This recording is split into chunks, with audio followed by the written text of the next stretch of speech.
This video will go over the key physics concepts involved in understanding gravitation and satellite motion or orbital motion.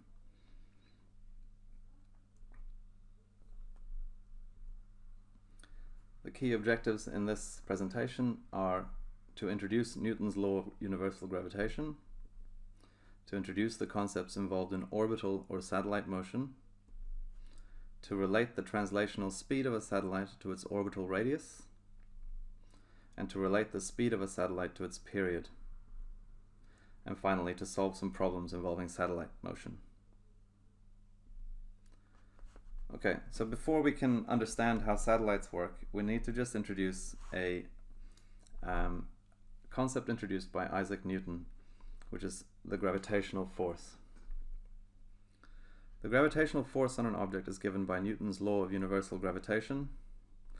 That law is summed up in this equation, which says that the force that a body exerts on another body due to gravity is equal to a constant, which is given the symbol g, and the product of the two masses of the bodies divided by the separation of their centers of mass squared, which is given the symbol r. G is just a constant, and it has this value. I'm just going to show you how we can obtain that value from this simulation here. So in this simulation we have two masses. One of them is 100 kilograms and one of them is 400 kilograms. And I'm just going to change this because the forces are very small. I'm going to change it to scientific notation so that we can see how big these forces are. So you can see that each of these two masses, I'll just turn on my little laser, turn on my little laser pointer like this. So you can see that each of these two masses have a force acting on them. The force on mass 1 by m2 is 1.67 times 10 to the minus 7 newtons. The force that mass 2 experiences due to m1 is also equal to the same. So they are action and reaction. There's an action-reaction pair, and that's Newton's third law is being applied there. Okay, what we're going to do is just rearrange this equation that I introduced a moment ago. Let me just turn on my pen. And we can see that Fg is equal to g m over r squared. And we will rearrange that for g so we can see how we can determine g from the simulation. So g is going to be equal to Fg times r squared divided by m times m. That's just rearranging this top equation to make g the subject. Okay, what we can do is use the measurements here from the simulation, and you can see if I move the mass here closer, the force gets bigger. If I move it further away, the force gets smaller. So I'll put it at exactly 6 meters, and the first one is at exactly 2 meters. So the centers are now 4 meters apart, and we know the two masses, so we can figure out what the universal gravitational constant is. So G is going to be equal to the force due to gravity times r squared over big M times little m. This simulation calls them M1 and M2, but we're going to call them big M and little m for reasons that will become apparent. Okay, oops, let's move that back. Okay, so the force is 1.67 times 10 to the negative 7.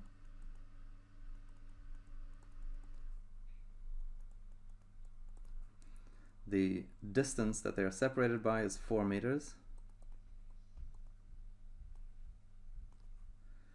And we're going to divide that by the product of their masses, so that's 100 times 400, which gives us a value of, so it's 1.67 times 10 to the negative 7 times 4 squared divided by 100 times 400, and that gives us a final value of 6.68 times 10 to the minus 11 That's 1, 2, 3, 4, 5, 6, 7, 8, 9, 10, 11. Okay.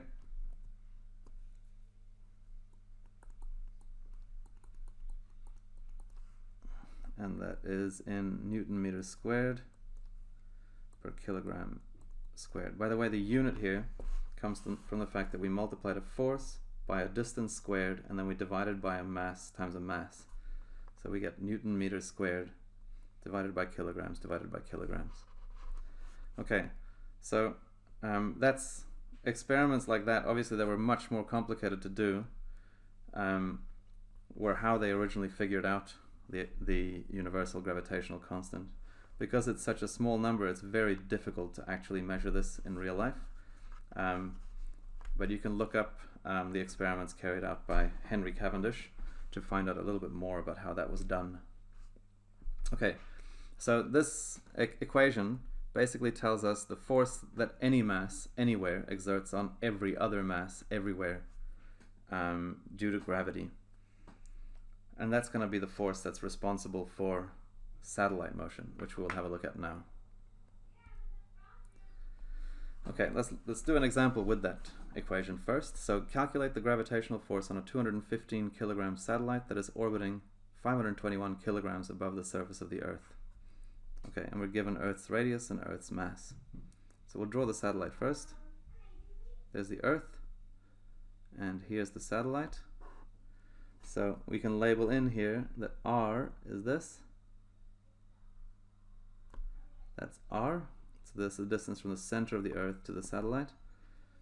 We know that this is 521 kilometers. And we know that Earth's radius, this one here, R equals 6.30 times 10 to the 6 meters. And we know the masses of the two objects. So the orbital radius here, the little r that we want to use in our equation, is going to be 6.30 times 10 to the 6 plus 521 times 10 to the 3, because that was kilometers, which gives us a total of 6.3 times 10 to the 6 plus 521 times 10 to the 3 is 6,821,000. 6.821 times 10 to the 6 meters is the orbital radius. That's how far apart the center of the satellite and the center of the Earth are. Now we use F is equal to G m over r squared, and in satellite motion we usually call the big M the mass of the planet and the little m is the mass of the satellite. So F is going to be equal to 6.67 times 10 to the negative 11, which is big G, times big M, which is 5.98, times 10 to the 24, times little m, which is 215, and then we divide all of that by our big radius there, squared, 6.821 times 10 to the 6, all squared. So that's 6.67 times 10 to the negative 11 times 5.98 times 10 to the 24. Was it 24? Yes. Times 215 divided by 6.821 times 10 to the 6 squared, which gives us a force of 1,843 newtons. 1,843 newtons. In our question we were given things to 3 significant figures, so we should give our answer to 3 significant figures. That's 1, 0.84 times 10 to the 3 newtons. Okay, so that's how the equation for the law of universal gravitation can be applied to a real scenario. Okay, so satellites. Satellites are objects that are in orbit around another object. The centripetal force is provided by the gravitational force. So let's have a look at an example here. So here we have a picture of the sun and a picture of the Earth. If I hit play here, we'll see that Earth starts to orbit the sun. I can add a vector to show the gravity force here. The gravity force is always acting towards the center of this circular motion, and it's the gravity force that provides the centripetal force on the Earth. I can add a velocity vector here so we can see what that looks like. So the velocity, as we know, for circular motion is always tangential to the circle, and I think we can get a little path of the circular orbit as well. Okay, so here we have the Earth, that's the satellite, in orbit around the sun, and we can see that it travels at a given velocity. The net force is always towards the center of the circle, and it's provided by gravity. We can look at a more conventional satellite. If we look at the International Space Station orbiting the Earth, we can see that the gravitational force is smaller here. We can see that the orbit is much faster,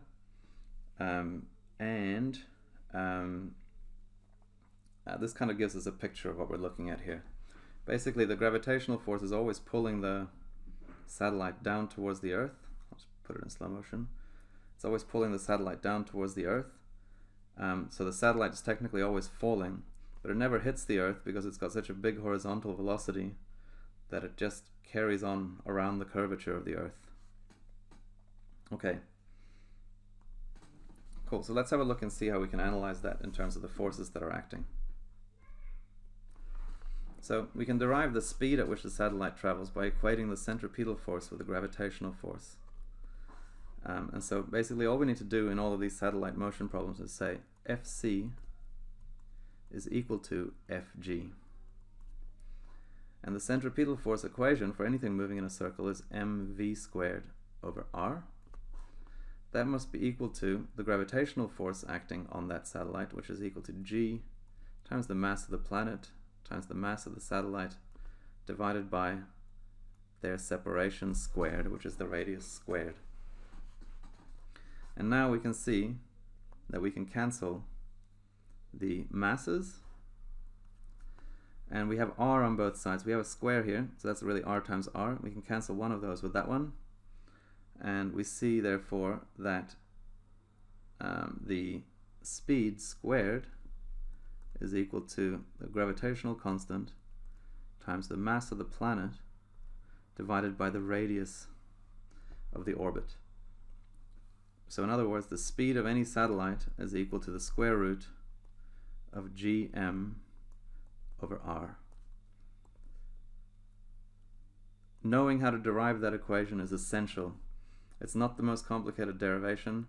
I recommend you go through it several times until you know it from memory, because getting to this equation is going to be crucial for solving many of the satellite motion problems.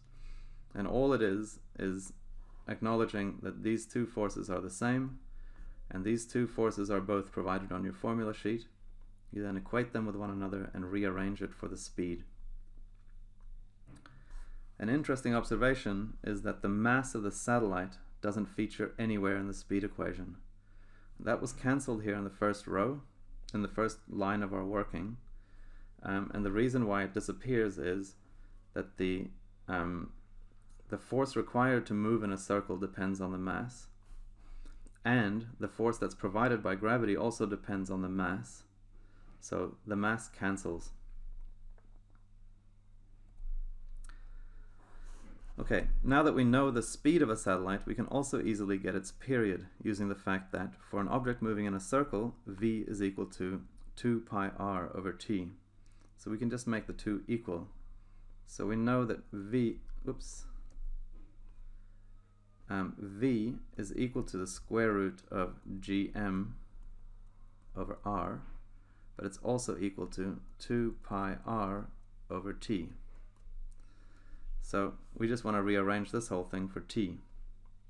So if we move t over to the left, well, what's the easiest way? Why don't we square both things to get rid of the square root? So then we get gm over r. So we're basically just raising everything to the power of 2. Gm over r is equal to 4 pi squared r squared over t squared. And then we'll rearrange and move the t squared over to the left, the gm and the r over to the right. So then we get t squared is equal to 4 pi squared r cubed over gm. And then the t is just going to be the square root of 4 pi squared r cubed over gm. And this equation, by the way, is just that the speed is distance over time, because 2 pi r is how far the satellite travels in one time period, because that's the full circumference, and the time period is how long it takes to travel that distance. Distance divided by time is speed. Okay. Now, one little point that it's useful to be aware of is that with satellites we often are given the altitude of the satellite, but all of our equations require us to work with the orbital radius of the satellite, and we need to be able to distinguish between these two things. So basically we need to note that the altitude is this, that's a, and the orbital radius is this distance, that's r. And the radius of the planet is this distance, which I often call big R. And so the relationship between these three quantities are fairly straightforward.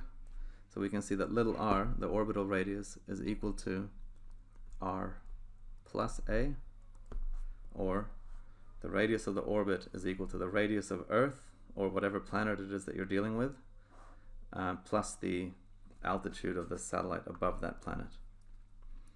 This number here, the orbital radius, that's the one that features in all of the equations that we've looked at so far. Okay, here's an example of satellite calculation. So calculate the speed of a satellite orbiting 521 kilometers above the surface of the Earth, and we're given Earth's radius and we're given Earth's mass. So when you're doing these practice ones, it's good to start from scratch because you're not given the speed of a satellite equation in your formula sheet. So we'll start with Fc equals Fg. So mv squared over r is equal to g m over r squared. And then we cancel the m's, cancel one of the r's, and we can see that v is equal to the square root of gm over r. In this case we were given the altitude, so we note that r is equal to, sorry, this is wrong, this should say 6. Oh no, it was kilometers, that's correct, sorry. So r is equal to 6.3 times 10 to the 6 meters, because this says 6,300 kilometers. So 6.3 times 10 to the 3 times another 10 to the 3 because it's kilometers. So 6.3 times 10 to the 6 plus 521 times 10 to the 3. Okay, and that's equal to 6.821 times 10 to the 6. So that's our r, and now that's meters. Now we should be able to just work out the speed. So the speed is going to be the square root of 6.67 times 10 to the minus 11, which is the gravitational constant. That, by the way, is given on your formula sheet, times the mass of the Earth. This is, big M is the mass of the planet, so that's 5.98 times 10 to the 24. And then we divide that by the radius that we worked out, so that's 6.821 times 10 to the 6.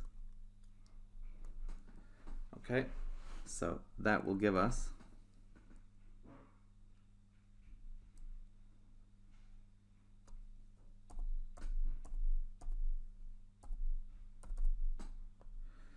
so that's the gravitational constant, times the mass of the Earth, which was 5.98 times 10 to the 24, and then we divide that by the total radius, which was 6.821 times 10 to the 6. That gives us this, and then we have to take the square root of that. We get 7647. 7647 meters per second. These things were given to 3 significant figures again, so that should be equal to 7.65 times 10 to the 3 meters per second. So that's an example of how we can get from this initial idea that the two forces are the same to the speed of a satellite, given the radius is known and the mass of the planet is known. So here's a slightly trickier example. Geostationary satellites orbit the equator with a period of 1 day. They are useful because they always stay above the same point on Earth. So a geostationary satellite is often used for communications because you know exactly where they are at all times, and you can send your signal to them, and then you can predict exactly where to receive the signal from as well. Okay, so what we'll do is we'll just draw a quick little diagram. So here's the Earth, here's the satellite. What we're trying to find is this R here, and we know only the period. The period of a geostationary satellite is 1 day, which means basically it completes a full circle in the same time it takes for the Earth to spin a full circle, which means it stays above the same point on Earth all the time. Okay, so the period is going to be 24 times 60 times 60, which is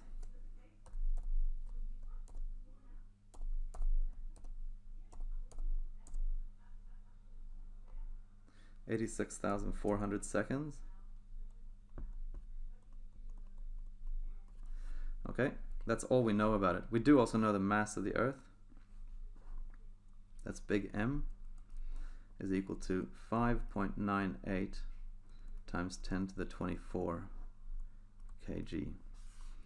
Okay, so now what we'll do is we'll start with our equations, and then we'll see if we can substitute in and eliminate so that we can get an equation for T in terms of M and R. Okay, so we start with Fc equals Fg, which means that mv squared over r is equal to gmm over r squared. Then we cancel, so we get v is equal to gm over r square root. However, we don't know v, we do know m, and we want r, but this v we need to get rid of. So then we note that v is also equal to 2 pi r over t, and we can substitute that in, and we get 2 pi r over t is equal to square root gm over r. And now we have an expression that has only our 3 variables. G is a constant that we know, m we know, t we know, and r is what we want to find out. We now just need to get all of the r's over to one side and simplify. So we'll square both sides. We get 4 pi squared r squared over t squared is equal to gm over r. Then we will take the inverse of both sides. Is an easy thing to do, or we can do it in smaller steps if you're probably easier to see what's going on. Then we multiply both sides by t squared. We get 4 pi squared r squared is equal to gm over r times t squared. And then we can multiply by r and divide by gm, and we get 4 pi squared r cubed over gm is equal to t squared. Actually, it's r that we wanted, so I've gone a little bit of a roundabout way. So what we'll do is we'll then multiply both sides by gm and divide by 4 pi squared and then take the cube root. So we get r cubed is equal to gmt squared over 4 pi squared. And that means that r is going to be equal to the cube root of gmt squared over 4 pi squared. Alright, so let's do that. So g is 6.67 times 10 to the negative 11 times 5.98 times 10 to the 24 times, what was the time? It was 86,400. 86,400 squared. And then we divide that by 4 times pi squared, which gives us this number. And then we need to take the cube root of that, and we get this number. So it's 42 million meters approximately. So 4.23 times 10 to the power of 7.